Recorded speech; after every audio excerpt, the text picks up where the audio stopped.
come along with us on our journey through the world of money. Today we are stopping on the island of Euboia. We are approximately in the year 290 BC. Euboia is an island off the coast of Greece. It had belonged to the Kingdom of Macedonia since the middle of the 4th century. But with the death of Alexander the Great, the huge empire had fallen apart. Now, many people were fighting over seizing the biggest possible chunks of Alexander's legacy. Demetrios Poliorcetes was one of these people. He earned his surname, Poliorcetes, which means the besieger of cities, when he laid siege to Athens, Rhodes, and many other wealthy and powerful cities. The machinery he deployed in doing so became legendary. Demetrius experienced it again and again. On his orders, walls came tumbling down. He decided who would be killed and who would be sold into slavery. He felt infinitely superior to all the normal people. Demetrios Poliorcetes must have believed he was nothing less than a god. Was he not as powerful as Poseidon when he commanded his fleet? He, Demetrius, decided which ship sailed on in peace and which was sunk.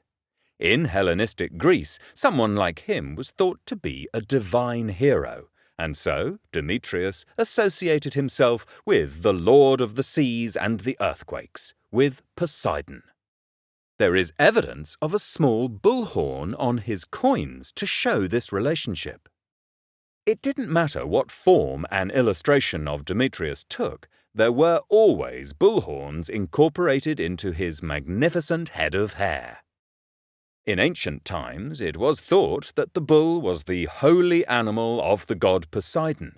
In the untamed power of wild bulls, they recognized the power of rolling waves, the overwhelming destructive power of earthquakes.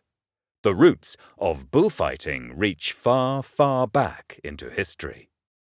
Into a time when mankind was defenseless against the power of the sea and earthquakes.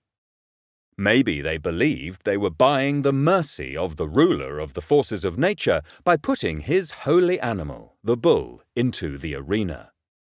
But religious beliefs change. By 300 BC, the Athenians no longer believed in the power of Poseidon. Demetrios Poliorcetes now awarded them security or doom. And so they wrote a hymn in his honor. They sang, "For other gods are either far away, or they cannot hear, or they do not exist, or they do not pay us any regard. But you we can see in full presence, not in wood and not in stone, but in truth, and so we praise you." At the time, Demetrius was at the peak of his power. But in the year 301, his father, Antigonus the One-Eyed, lost the decisive battle of Ipsus. Antigonus paid with his life. Demetrius was able to save himself, but he had lost everything. He was homeless and sailed around the Mediterranean with his fleet as a pirate. Demetrius started from the beginning again. He painstakingly conquered city after city, island after island. First of all, he managed to bring the Kingdom of Macedonia under his control. Then Greece. The island of Euboia now belonged to his empire too, where our coin was minted. And yet, Demetrius, the Godhead, was to lose everything once again. He wanted to conquer Asia and failed. Demetrius was taken captive.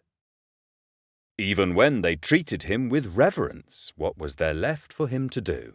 Demetrius spent his days in debauchery and carousing.